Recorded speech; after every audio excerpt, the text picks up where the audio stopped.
నమస్కారం వార్తలకు స్వాగతం. ముందుగా ముఖ్యాంశాలు. ఎమ్మెల్సీ పోతుల సునీత విలేకరుల సమావేశం. చంద్రబాబు పవన్ కళ్యాణ్లపై ఫైర్.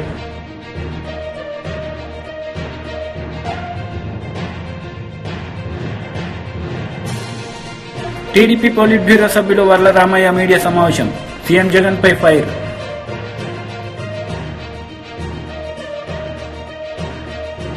కరీంనగర్లో బీఆర్ఎస్ పబ్లిక్ మీటింగ్ లో మాజీ ముఖ్యమంత్రి కేసీఆర్ పాల్గొన్నారు. ఈ సందర్భంగా ఆయన ప్రసంగించారు.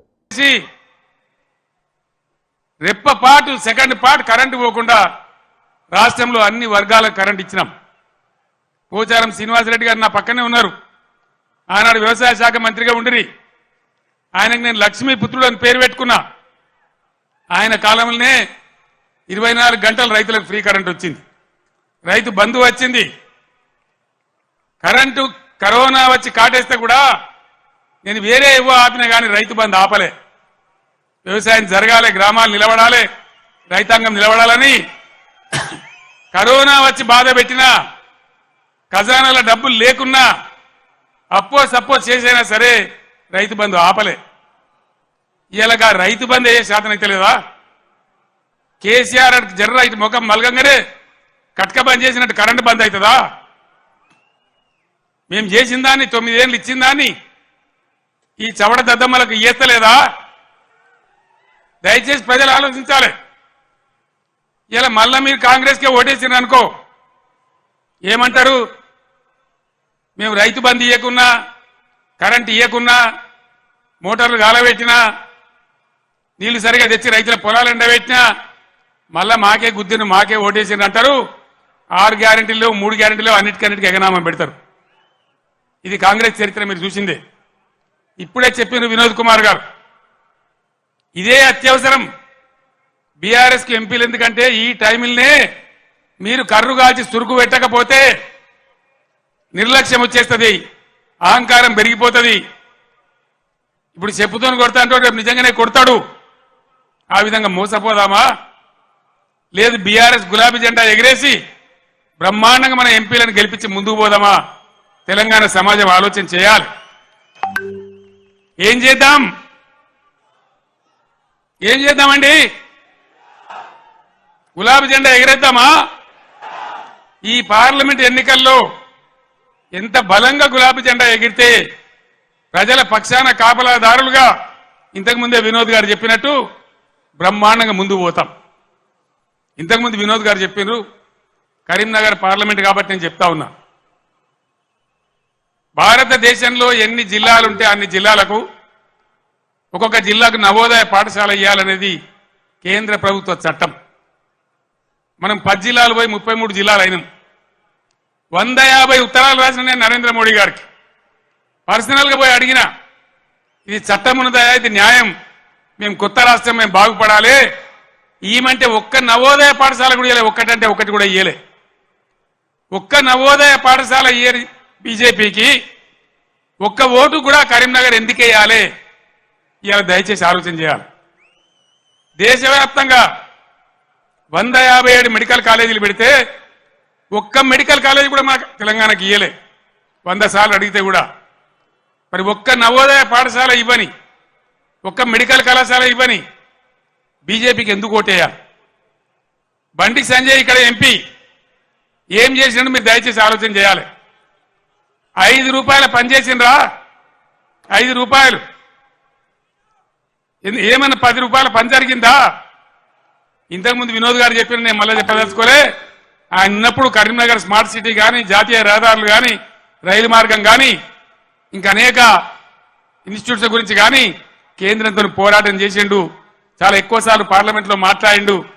అసలు బండి సంజయ్ కు వినోద్ కుమార్ కు పోలిక ఉన్నదా? దయచేసి మీరు ఓటు పోసే ముందు ఆలోచించాలని కోరుతా ఉన్నా. ఎటువంటి వాడు మన ఎంపీగా ఉంటే మనకు లాభం అవుతుంది?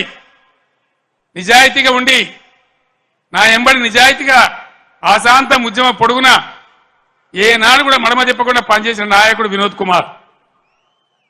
నిజాయితీకి మారుపేరుగా ఉన్న వ్యక్తి వినోద్ కుమార్. ఏ జిల్లా ప్రజలైతే తన ఎంపీ గెలిపించిండ్రో వాళ్ళ కోసం అన్ని రకాలుగా ముఖ్యమంత్రిగా నాతోని కానీ కేంద్రంతో కానీ కొట్లాడి ఈ ప్రాంతానికి పనులు కానీ డబ్బులు కానీ నిధులు కానీ రాబట్టడానికి అన్ని విధాలా పనిచేసిన వ్యక్తి వినోద్ కుమార్. దయచేసి ఆలోచన చేయాలి. కేసీఆర్ నాడు ఒక ఎకరం పొలం ఎండిందా?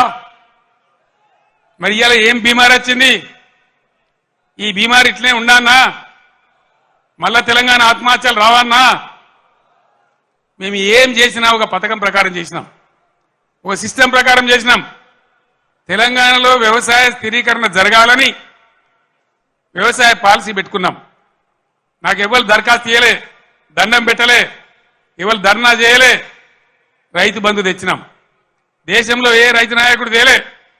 చరణ్ సింగ్, దేవిలాలు, మహారాష్ట్రలో వసంత్ దాదా పాటిల్, చాలా మంది రైతు బిడ్డలు ముఖ్యమంత్రులు అయినారు. కానీ వాళ్ళు ఎవరు పెట్టలే. ఇండియాలోనే మొట్టమొదటిసారిగా రైతు బంధు అనే పథకం పేరు పెట్టి స్టార్ట్ చేసిందే కేసీఆర్ ప్రభుత్వం కాదా? మీరు ఆలోచించాలని నేను కోరుతా ఉన్నా. రైతు బీమా, రైతు చచ్చిపోతే అడిగే దిక్కు లేకుండే. రైతు ఏ గుంట భూమి ఉన్న రైతు చనిపోయినా 5 లక్షల రూపాయల బీమా తెచ్చిపెట్టినాం. ఇలా దాని గురించి వివరం లేదు. ఏ విధంగా పరిశ్రమలు వచ్చినాయి, ఏ విధంగా ఐటీ వచ్చింది, ఏ విధంగా రాష్ట్ర జీఎస్డీపీ పెరిగింది, ఏ విధంగా రాష్ట్ర పర్ క్యాపిటా పెరిగింది. దయచేసి కరీంనగర్ మేధావులు, తెలంగాణ ప్రజలు తమ పార్లమెంట్లో ఓటేసే ముందు ఈ విషయాలన్నీ కూడా ఆలోచన చేయాలి. మీ అందరినీ కూడా నేను కోరేది ఒకటే.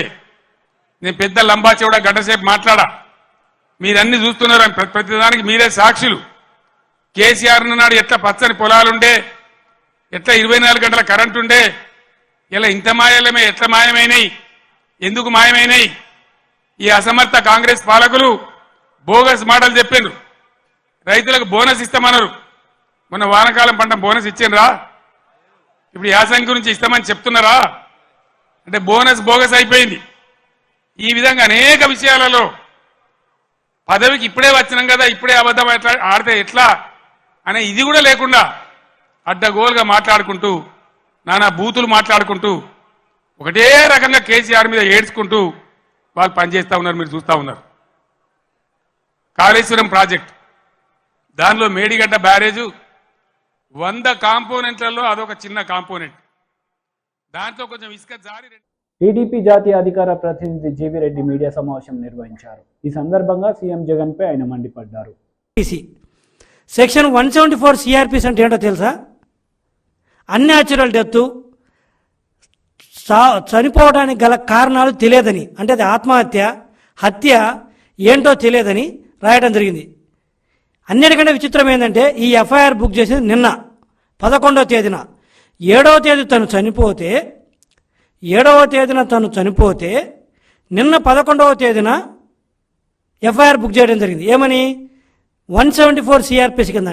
అంటే ఎలా చనిపోయిందో తెలియదు, కారణాలు తెలియాలి, కనీసం చనిపోయిన వ్యక్తి కూడా కరెక్ట్గా ప్రాపర్గా తెలియదని దాని అర్థము 174 సిఆర్పిసి అంటే. రెండోది కింద రాయడం జరిగింది క్లియర్గా, ఎవరైనా అక్యూజ్డ్స్ ఉన్నారా అంటే నో అక్యూజ్డ్స్ అని రాశారు. జనరల్గా ఇదే ఎందుకు చెప్తున్నంటే, ఇది పెట్టింది ఎవరో తమిళనాడు ప్రభుత్వమో తెలంగాణ ప్రభుత్వమే కాదు కదా, ఆంధ్రప్రదేశ్ ప్రభుత్వమే కదా, వైసీపీ ప్రభుత్వమే కదా. ఇదే వైసీపీ వాళ్ళు సాక్షి టీవీలో సోషల్ మీడియాలోనేమో టీడీపీ వాళ్ళు జనసేన వాళ్ళు ట్రోల్ చేస్తే చనిపోయిందని చెప్పేసి ఒక పక్క సాక్షి పేపర్లో రాస్తారు, వాళ్ళ సోషల్ మీడియాలో రాస్తారు.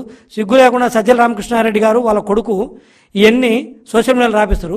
ఒక పక్క అదే వైసీపీ ప్రభుత్వము ఎఫ్ఐఆర్ మాత్రము చనిపోవడానికి కారణాలు తెలియదు, అక్యూజ్డ్ ఎవరో తెలియదు, అసలు అక్యూజ్డ్ ఇచ్చే లేరు దీని వెనక. అంటే ఈవిడ చనిపోవడానికి కారణాలు తెలియదు, ఈవిడ చనిపోవడానికి దీని వెనక ఎవరున్నారో కూడా తెలియదని రాశారు.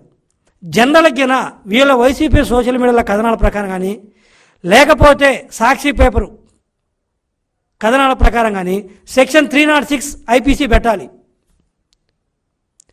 సెక్షన్ 306 ఐపీసీ అంటే అబెట్మెంట్, అంటే చావటానికి ప్రేరేపించటం.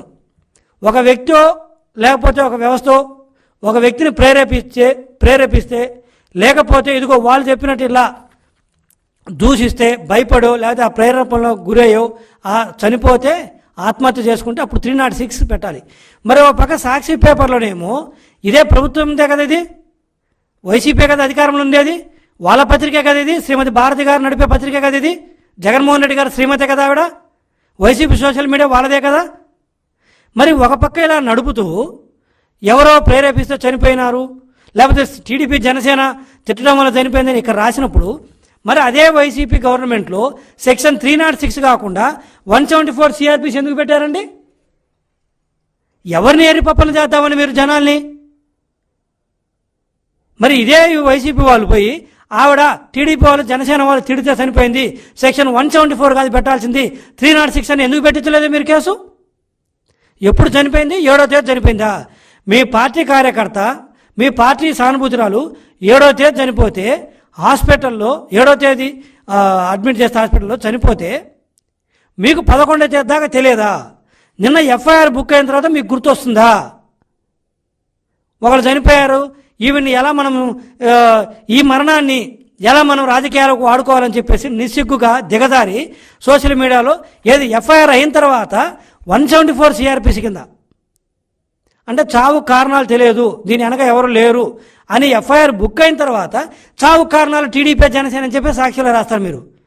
అసలు మీరు మనుషులేనా? అసలు మీరు ఒక వ్యక్తి చనిపోతే మన రాష్ట్రంలో ఒక మహిళ పాపం పిల్లలున్న తల్లి చనిపోతే ఆదుకోవాల్సింది పోయి ఎవరో ప్రేరేపించారు, దానివల్ల చనిపోయిందని చెప్పేసి నిస్సిగ్గుగా ఈరోజు ఆ కుటుంబాన్ని. ఎమ్మెల్సీ పోతుల సునీత మీడియా సమావేశం నిర్వహించారు. ఈ సందర్భంగా పలు అంశాలపై ఆమె మాట్లాడుతూ చంద్రబాబుపై, పవన్ కళ్యాణ్పై మండిపడ్డారు.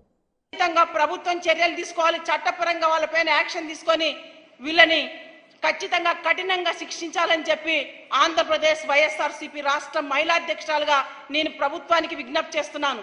ఇలాంటివి రాష్ట్రంలో జరగడానికి వీల్లేదు. ఖచ్చితంగా ఇలాంటి పునరావృతం కాకూడదని కూడా నేను వేడుకుంటున్నాను. ఎందుకంటే మహిళలకి రక్షణ కోసం జగనన్న దిశ చట్టాన్ని తీసుకొచ్చారు, దిశ యాప్ తీసుకొచ్చారు.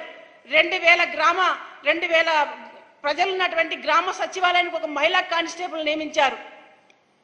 జగనన్న ప్రభుత్వంలో మహిళలకి ఇంత మంచి జరుగుతుంటే చూసి ఓర్చుకోలేక ఈ 4.5 సంవత్సర కాలం కూడా చంద్రబాబు నాయుడుకి ఒత్తాస పలుకుతున్న తన దత్తపుత్రుడు పవన్ కళ్యాణ్, తన సొంత పుత్రుడు లోకేష్ పచ్చ మీడియాని ఆసరగా చేసుకొని విషంగక్తు బురద జల్లే కార్యక్రమాలు 4.5 సంవత్సరాల కాలం చేశారు. మీరు ప్రజల్ని పక్కదారి పట్టించాలనేది మీ రాజకీయ చతురతంతా కూడా.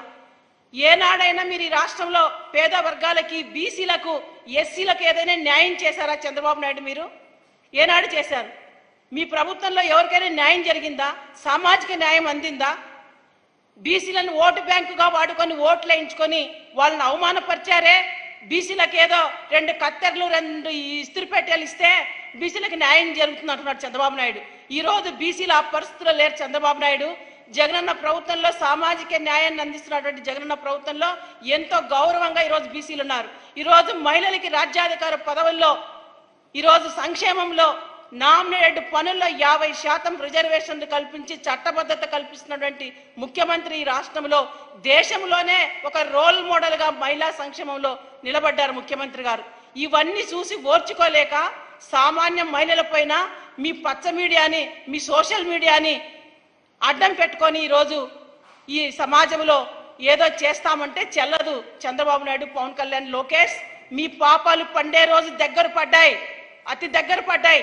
ఖచ్చితంగా రాష్ట్రంలో ఉన్నటువంటి 50% మహిళలందరూ కూడా ఈరోజు జగనన్న ప్రభుత్వంలో 80% సంక్షేమ పథకాలు అందుకున్నారు. రాజ్యాధికార పదవుల్లో 50%, ఈరోజు స్థానిక సంస్థల్లో 50%. ఎంతో ఆనందంగా, సంతోషంగా అక్క చెల్లెమ్మలు జగనన్న ప్రభుత్వంలో ముందుకెళ్తున్నారు. ఖచ్చితంగా 2024లో మీకు ఈ రాష్ట్రంలో పుట్టగతులు లేకుండా తరిమి కొట్టే టైము ఖచ్చితంగా మహిళా మనులే తీసుకుంటారు చంద్రబాబు నాయుడు. ఇది మీరు గుర్తుపెట్టుకోండి అని కూడా చంద్రబాబు నాయుడుకి నేను ఈ సందర్భంగా హెచ్చరిస్తున్నాను. చంద్రబాబు నాయుడు ఏనాడైనా కూడా ఆయన నవ్యాంధ్రప్రదేశ్లో కాల్మని అడ్డం పెట్టుకొని ఎంతో మంది మహిళల మానవ ప్రాణాలు దోచింది మీరు కాదా? ఎంఆర్ఓ వనజాక్షి ఇసుక మైనింగ్ ప్రశ్నిస్తే మీ ఎమ్మెల్యేని జుట్టు పట్టి ఈడ్చి కొట్టారే ఒక మహిళా ఎంఆర్ఓని మీరు కాదా? మీ ప్రభుత్వంలో కాదా? రిషితేశ్వరి అని ఒక పీజీ స్టూడెంట్ని కాలేజీలో ర్యాగింగ్ భూతం అడ్డం పెట్టుకొని ఆ అమ్మాయి ఆత్మహత్య చేసుకొని చనిపోతే ఆ ప్రొఫెసర్ని ఎంటేసుకొచ్చాడు చంద్రబాబు నాయుడు. చంద్రబాబు నాయుడు ఏనాడైనా తన ప్రభుత్వంలో, తన రాజకీయ అనుభవంలో మహిళల్ని కాపాడింది లేదు. ప్రతి ఒక్కరిని ఏడిపించడం, ప్రతి ఒక్కరిని నెట్టేయడం, ప్రతి ఒక్కరిని దగా చేయడం, మోసం చేయడమే చంద్రబాబు నాయుడు నేపథ్యంగా సాగింది. కాబట్టే ఈరోజు జగనన్న ప్రభుత్వంలో మహిళలు ఆనందంగా సంతోషంగా ఉండడం, వాళ్ళకి గిట్టడం లేదు, వాళ్ళ కండ్లలో మంట, కడుపులో బాధ. కాబట్టే ఇలాంటి వాటికి పాల్పడుతూ సోషల్ మీడియాను అడ్డు పెట్టుకొని ఈరోజు ఐటీడీపీ సోషల్ మీడియా ద్వారా కోట్ల రూపాయలు వెచ్చించి ఈరోజు దాన్ని నడుపుతున్నందుకు ఇందుకైనా మీరు నడుపుతున్నది సమాజంలో. టీడీపీ పోలిట్ బ్యూరో సభ్యులు వర్ల రామయ్య మీడియా సమావేశం నిర్వహించారు. ఈ సందర్భంగా పలు అంశాలపై ఆయన మాట్లాడారు. ప్రచారం చేస్తున్నాడు, సివిల్ కాండక్ట్ రూల్స్ కి వ్యతిరేకం. అది అతను చేయటానికి లేదు, ఇమ్మీడియట్ గా అతను సస్పెండ్ చేయాలి. సస్పెండ్ చేసి అతని మీద చర్యలు తీసుకోవాలి. అవసరమైతే ఉద్యోగం నుంచి అతన్ని టెర్మినేట్ చేయాలా. ప్రభుత్వ ఉద్యోగ పనికిరాడు అతను. జీతం తీసుకునేదేమో ప్రజల దగ్గర నుంచి, ప్రజల సొమ్ము జీతం తీసుకొని జగన్మోహన్ రెడ్డి గారి పార్టీకి దాసోహం చేస్తున్నాడు, ప్రచారం చేస్తున్నాడు ఈ వెంకట్రామరెడ్డి. రుజువులతో సహా ఈ రోజున అతను మాట్లాడిన పెన్ డ్రైవ్తో సహా ఈ రోజున election chief electoral officer Meena గారికి ఇచ్చాం. అయ్యా ఇట్లా అయితే ఎట్లాగన్నాం మేము? ఒక ప్రభుత్వ ఉద్యోగి ఓపెన్గా ప్రచారం చేస్తుంటే జగన్మోహన్ రెడ్డి గారిని గెలిపించండి, ఫ్యాన్ గుర్తుకు ఓట్లు వేయండి అని అతను చెబుతూ ఉంటే ఉద్యోగస్తులందరూ కూడా నా మాట వినండి, మీ అధ్యక్షుడిగా నేను చెబుతున్నానని అతను మాట్లాడుతుంటే అతను ఉద్యోగంలో కొనసాగే నైతిక హక్కు ఉందా? అందుకే ఈ రోజున చీఫ్ ఎలక్టరల్ ఆఫీసర్ మీనా గారిని కలిశాం. మేము 3 రోజుల క్రితం మా అధ్యక్షుడు అచ్చెన్నాయుడు గారు లెటర్ రాశారు, చీఫ్ సెక్రటరీ గారికి, జవహర్ రెడ్డి గారికి లెటర్ రాశారు, నో యాక్షన్. ఇప్పుడు అందుకే ఎలక్టరల్ ఆఫీసర్ని కలిసి దీన్ని సీరియస్గా తీసుకోవాలని చెప్పి మేము ఆయన కోరటం జరిగింది, కంప్లైంట్ ఇవ్వటం జరిగింది. చేయటానికి లేదండి, అతను ప్రచారం చేయటానికి లేదు. అతను all actions should be connected to his employees. Secretariat employees చుట్టే తిరగాలి అతని యాక్షన్స్ అన్ని. వాళ్ళ వెల్ఫేర్ గురించి, అంతకని జగన్మోహన్ రెడ్డి గారి వెల్ఫేర్ గురించి మాట్లాడడానికి ఇతనెవడు? ఇతనికేం అర్హత ఉంది? జగన్మోహన్ రెడ్డి గారి పార్టీ గురించి మాట్లాడడానికి ఇతనెవడు? ఒక్క క్షణం కూడా అతను ఉండటానికి వీలేదు. చీఫ్ సెక్రటరీ గారు ఎప్పటికైనా కళ్ళు తెరిచి మా కంప్లైంట్ మీద ఇమ్మీడియట్గా యాక్షన్ తీసుకోవాలి, అతన్ని సస్పెండ్ చేయాలా, ఎంక్వైరీ కండక్ట్ చేసి అతన్ని ఎక్స్పెల్ చేయాలి. ఉద్యోగంలో ఉండటానికి కూడా అతను అనర్హుడు. ప్రభుత్వ ఉద్యోగ ప్రజల జీతం తీసుకుంటూ కొనసాగే హక్కు లేదు అతనికి అని చెప్పి కూడా మేము మీనా గారికి, చీఫ్ ఎలక్టరల్ ఆఫీసర్కి కంప్లైంట్ ఇవ్వడం జరిగింది. చీఫ్ సెక్రటరీ గారు కూడా దీని మీద మీనమేషాలు లెక్కించడానికి వీల్లేదు, ఇమ్మీడియట్గా అతను సస్పెండ్ చేయాలని చెప్పి కూడా మరొక్కసారి డిమాండ్ చేస్తున్నాం. ఇంకొకటి, శ్రీమతి విమలమ్మ గారు, విమలమ్మ పేరు విమలమ్మ గారు జగన్మోహన్ రెడ్డి గారికి మేనత్ అవుతారట. YS Vimala Reddy aunty of Shri YS Jaganmohan Reddy. ఈమె క్రైస్తత్వం తీసుకున్నారు, క్రైస్తవ భక్తురాలు, ఏదో ఆమె కూడా మత బోధ చేస్తూ ఉందట. ఈవిడ గత 15 రోజుల నుంచి ఎమ్మెల్సీ వరుడు కళ్యాణి ప్రెస్ మీట్ నిర్వహించారు. ఈ సందర్భంగా పలు అంశాలపై ఆమె మాట్లాడారు. పాపమని కూడా అనిపించలేదా? అంటే మీ నాయకులైన చంద్రబాబు నాయుడు గారు, లోకేష్ లేదా పవన్ కళ్యాణ్ గారు, బాలకృష్ణ గారు, వీళ్ళందరికీ మహిళలంటే చులకర భావం కాబట్టి యథా రాజా తదా ప్రజ అన్నట్టుగా మీరు ఈ విధంగా చేస్తారా అని నేను అడుగుతూ ఉన్నాను. అసలు టీడీపీ అంటేనా తెలుగు దుర్యోధనుల పార్టీ, టీడీపీ అంటేనా తెలుగు దుశ్శాసనుల పార్టీ, టీడీపీ అంటేనా Telugu dirty party, Telugu dacoit party అన్నట్టుగా ఈ రోజు మారిపోయింది. ఎందుకంటే తెలుగుదేశం పార్టీ నాయకులకు కానీ, వాళ్ళ సోషల్ మీడియా సైకో సైన్యం కానీ వాళ్ళకి ఒక ఫ్రస్ట్రేషన్. ఈ రోజు ఆంధ్రప్రదేశ్ రాష్ట్రంలో ప్రజలందరూ జగనన్న ప్రభుత్వంలో చాలా సంతోషంగా ఉన్నారు. ఖచ్చితంగా మళ్ళీ జగన్మోహన్ రెడ్డి గారే ముఖ్యమంత్రి అవుతూ ఉన్నారు. తెలుగుదేశం పార్టీ మరి జన్మలో అధికారంలోకి రాదు. ఆ ఫ్రస్ట్రేషన్ ని ఇలా సంతోషంగా ఉన్న ఆడబిడ్డల మీద మీ ఫ్రస్ట్రేషన్ ని, మీ సైకోయిజం ని చూపిస్తూ ఉన్న పరిస్థితి ఈ రోజు కనిపిస్తూ ఉంది. నిజంగా ఇది చాలా దురదృష్టకరం. ఇలాంటి పనులు పునరావృతం అవ్వకుండా చూడాల్సిన పరిస్థితి పోలీసు యంత్రాంగం మీద ఉందని నేను భావిస్తూ ఉన్నాను. అలాగే తీసుకుంటే తెలుగుదేశం పార్టీ ఈ ఐటీడీపీ అనేసి నడుపుతూ ఉంది. దాన్ని ఎవరు నడిపిస్తున్నారు? లోకేష్. ఇది ఐటీడీపీ కాకుండా ఐసిస్ టీడీపీ లాగా మారిపోయింది. అంటే ఒక ఉగ్రవాద సంస్థ చేసే యాక్టివిటీస్ కంటే ఘోరంగా చేస్తూ ఉన్నారు. అసలు చంద్రబాబు నాయుడు గారు అసలు ఈ మహిళలంటే ముందు నుంచి గౌరవం లేదు, అలాగే జగనన్న పథకాలంటే ఎప్పుడు ఏడుస్తూ ఉండడమే. మళ్ళీ వాళ్ళ మేనిఫెస్టోలో మా పథకాలనే కాపీ కొడుతూ పెడతాడు. ఆ రోజేమో సెంటు స్థలం ఇస్తూ ఉంటే అది సమాధికి పనికొస్తుంది అంటూ కామెంట్ చేసి తన అక్కసు వెళ్ళబోసుకున్నాడు. ఈ రోజు అతని సోషల్ మీడియా సైన్యమేమో ఒక ఆడపిల్ల తనకి ఇల్లు వచ్చిందని ఎంత సంతోషంగా చెప్పిందో ఆ వీడియో మీరందరూ చూసుంటారు. ఒక చెప్పలేనంత సంతోషం. తనకి ఇల్లు వచ్చింది, ఇళ్ల స్థలం రిజిస్ట్రేషన్ అయ్యింది, ఆ ఇంటిలో రేపొద్దున తన పిల్లలతో కలిసి సంతోషంగా ఉంటాను, అలాగే అమ్మఒడి వచ్చింది, నాకు నా పిల్లల్ని చక్కగా చదివించుకుంటూ ఉన్నాను అమ్మఒడి ద్వారా అంటే ఒక లబ్ధిదారురాలుగా ఆమె ఎంత ఆనందంగా ఉంది. ఒక పేద వ్యక్తి ఆంధ్రప్రదేశ్ రాష్ట్రంలో జగనన్న పథకాల వలన ఎంత సంతోషం, వాళ్ళ కలలు నిజమయ్యాయి అనేది వాళ్ళు సంతోషం వ్యక్తం చేసుకుంటారు. అందులో తప్పేముంది? ఏమైనా మీ చంద్రబాబు నాయుడిని తిట్టారా? లేదంటే మీ నాయకులు ఎవరినైనా వాళ్ళు తిట్టారా? జగనన్న చేసిన మేలును వాళ్ళు చెప్పుకోవడం కూడా మీరు తప్పు అంటే ఈ రాష్ట్రంలో కొన్ని లక్షల మందికి జగనన్న మేలు చేసిన సంగతి మీరు మర్చిపోవద్దు. మరి వాళ్ళందరూ కూడా తమ సంతోషం వ్యక్తం చేస్తూ ఉన్నారు. ఈ రోజు తీసుకుంటే 31 లక్షల మంది ఆడబిడ్డలకు ఈ ఆంధ్రప్రదేశ్ రాష్ట్రంలో ఇళ్ల పట్టాలు ఇచ్చారు జగనన్న. అలాగే తీసుకుంటే 79 లక్షల మంది ఆడబిడ్డలకు ఆసరా పథకం ద్వారా లబ్ధి చేకూర్చడం జరిగింది. వాళ్ళ రుణాన్ని అంతటిని కూడా జగనన్న 4 విడతలుగా తీర్చేయడం జరిగింది. అలాగే 44 లక్షల మంది మహిళలకు అమ్మఒడి పథకం ద్వారా జగనన్న లబ్ధి చేకూర్చారు. అలాగే 26 లక్షల మందికి చేయూత పథకం ద్వారా లబ్ధి చేకూర్చారు. ఈ ఆడబిడ్డలందరూ కూడా ఇంతే సంతోషంగా గీతాంజలి గారు ఎంత సంతోషం వ్యక్తం చేశారు అంతే సంతోషం వాళ్ళు వ్యక్తం చేస్తూ ఉన్నారు. ఈరోజు ఆంధ్రప్రదేశ్ రాష్ట్రంలో పేదవాడి పిల్లలు సంతోషంగా గవర్నమెంట్ స్కూల్స్కి వెళ్ళి ఇంగ్లీష్ మీడియం విద్య చదువుతున్నారు. పేదవాడికి ఇంగ్లీష్ మీడియం విద్య తమ పిల్లలకి చదివించాలని అనేది ఒక కళ. ఒక రిక్షా వాడైనా ఒక ఆటో వాడైనా స్కూల్ పిల్లలకి కాన్వెంట్స్ కి పిల్లల్ని తీసుకెళ్తూ ఉంటారు. వాళ్ళు రోజు బాధపడేవారు ఒకప్పుడు, మా పిల్లలకి ఎప్పుడు ఇలాంటి ఇంగ్లీష్ మీడియం స్కూల్స్ లో చేర్పిస్తామని. ఈ రోజు ప్రతి పేదవాడు, ప్రతి పేదింటి ఆడబిడ్డ కూడా తమ పిల్లల్ని ఇంగ్లీష్ మీడియం స్కూల్ కి పంపిస్తున్నాము.